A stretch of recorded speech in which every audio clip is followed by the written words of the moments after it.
Is it another video blog today? Okay, I guess it is. What should I talk about? What should I talk about? Oh, I know what to talk about. Today we're going to talk about what you need to bring if you come to Japan. Now, this is a video that a lot of people have already made on YouTube, so I want to do something a little bit different. I feel like most of the people on YouTube are getting really nitty-gritty about you need to bring this, you need to bring this. They're very specific, and they're making you worry, they're making themselves worry, and it's just a terrible situation. So my message for you today is don't worry. Everything is going to be okay. This video will prepare you whether you're leaving to Japan in an hour or you're leaving to Japan in like you haven't even planned your trip yet. That's how this video will prepare you. Number one, your passport. Do I even need to tell you why you need to bring your passport? Don't forget your passport. Your passport is very important, and yeah, this is common stuff. Second one, another no-brainer, is your visa. If you're coming here to work for a company or you're coming here to go to school, your school or your company should figure this out for you.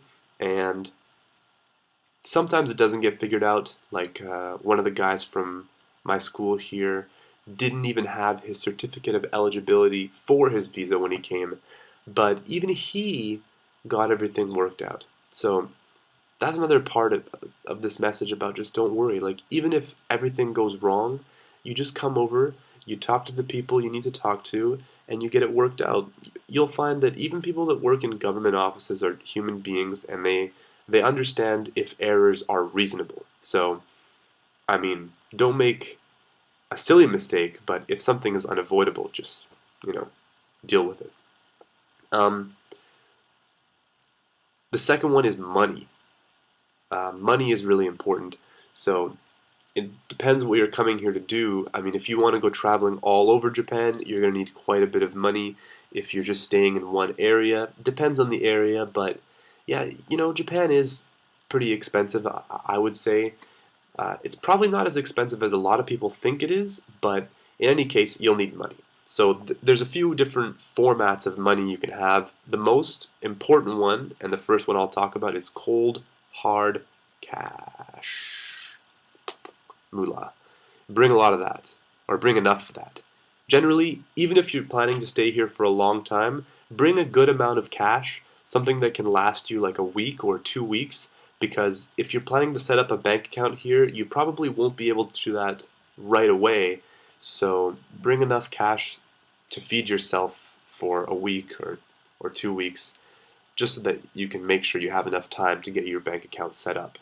The second way to have cash over here is a credit card, and a lot of people do it that way. They just put their credit card into an ATM and then withdraw money from their credit card and pay it off through their account back home. You need to check if your credit card will allow you to do this, or if your credit card will charge you a lot of money in fees. I don't do it with my credit card because I don't know if it's expensive or not. But before I came, my bank actually offered me some international credit card, and I said no because I was scared that there's going to be like too many fees associated with it. But I really wish I did now because a lot of people do just use their credit card in an ATM, and yeah, that probably would be easy for me. The way I did do it was my my third option of money, which is traveler's checks, and I think traveler's checks are a pretty acceptable way to bring money over here. The only downside for me was that it took a long time. The maximum like traveler's check I was able to bring was in $100 bills, basically $100 traveler's checks. So I had to bring a lot of them, and I had to sign each of them individually at my bank back home. Then when I came here and redeemed them, I had to sign all of them again in the bank over here. So I think I was in the bank for like an hour that day. It took a really long time, but it worked. So if you want to bring traveler's checks, go ahead. It's definitely safer because you can't have somebody steal them from you, right? Um, okay, next item is clothes. I'm wearing clothes right now, as you can tell, so obviously I brought some over here. Um, if you're a guy, you don't really have to worry about clothes too much. We're pretty resilient. We can wear whatever. The one thing I would mention is the time of year that you come. If you're coming in like November to March, something like that, It's going to be pretty cold. It might hit 0, a little bit below 0. It depends which area of Japan you're in as well, but I'm talking about like middle of Japan, Kansai, Kanto, Honshu type area, right?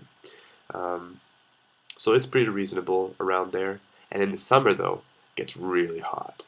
So I don't know when summer starts here, but it was still summer in my opinion. Like it was really hot when I arrived in September, and it stayed hot until almost the end of September. So yeah, you're gonna want to wear nothing during that time. Just like absolutely nothing.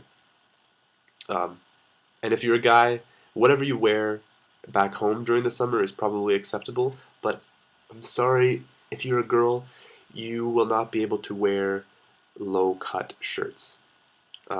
This is acceptable. Maybe like one button undone, if I can get it undone.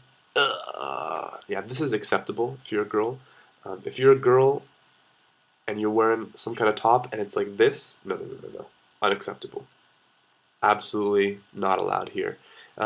It's just they don't do it. You know, Japanese girls, I've seen them wear stuff like below the collarbone kind of area, but they don't show any kind of cleavage. And you might be thinking like, oh well, I don't care. I want to represent my country's style, and this is the way I am and stuff. But just think about it. You're gonna feel really uncomfortable because people are gonna be looking at you, and it's not really in a good way. It's not really in a bad way. It's just a bewildered way. Like, whoa, why is she wearing that clothes? Oh my God, that's weird. You know, it's like, how can I compare this? It's like if somebody was wearing um, bright green over in the West. You'd be like, why are they wearing bright green? That's just so ridiculous, you know? So, yeah, try to fit in a little bit. Be, you know, play ball with the people over here. It's just fit in with the culture, right? Oh, but yeah, as many people may have mentioned to you, you're allowed to wear any length of skirt that you like. So if it's like really, really, really short skirt, it's okay here. I mean, within reason, I guess. But like, yeah, from my experience, a lot of them just wear super short skirts because it's considered kawaii, which means cute. It's like if Minnie Mouse was wearing a skirt, or if Hello Kitty was wearing a skirt. They kind of see it in the same area. So skirts are just free reign. You do whatever you want with the skirts. Um, oh, also shoes is another important one for me because I have big feet. Size 13 in the West and size 31 here in Japan. So absolutely no chance to find shoes here. Um, I think I'm gonna get some of my shoes repaired just so that I can keep using them for a little bit longer. Because it's either that or buy them online. And yeah, I mean, even if you do have huge shoes or huge feet like myself, you can find stuff online. You know, I just don't really like dealing with the whole online process because it intimidates me. But yeah, uh, shoes will also be here if you need them. Then a backpack. Um, you can get a backpack here too if you want, but it's just a good thing to have for your carry-on luggage for an overnight trip somewhere, or if you're going to school like myself. Yeah, you're gonna want to have a backpack. Um, they have them here though, so you don't really need to worry. And then your laptop. Don't forget your laptop with all your files and stuff. Could you buy one here? Yes, you could buy one here, but I don't know, it's just not the same, right? So anyways, the whole point of this video is that whatever you want to have over here, you can find it over here. It's not a big deal, you know. A lot of people have been making videos that say like, oh, you gotta worry about peanut butter because peanut butter's so expensive, and yeah, peanut butter's more expensive over here. But the whole point of coming to Japan should be to, you know, enjoy experiencing that different diet, different culture, different everything. So, you know, enjoy some rice and udon noodles for a week or two, and then, oh, I got an email. And then if you really, really need peanut butter, then just go spend the extra $2 and get your peanut butter. Don't worry about packing peanut butter or your favorite flavor of potato chips into your luggage before you come. It's just not worth the hassle. Don't listen to the other YouTubers that are trying to make you worry about that. There's no need to worry. Just relax, and everything will be okay. So, as always, please comment, like with a thumbs up, and subscribe if you're new to my channel. And also, I'm running out of ideas about what to talk about, so please tell me what you want to hear me talk about. Or if you just have some recommendation, you think, oh, he should talk about this, I'll talk about it.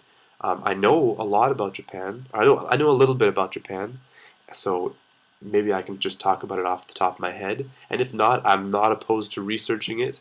I'm quite committed to these video blogs, so yeah, let me know in the comments section what you want to hear about, and I'll do my best to bring it to you guys. Alright, thank you very much for your constant patronage. 毎度ありがとうございます。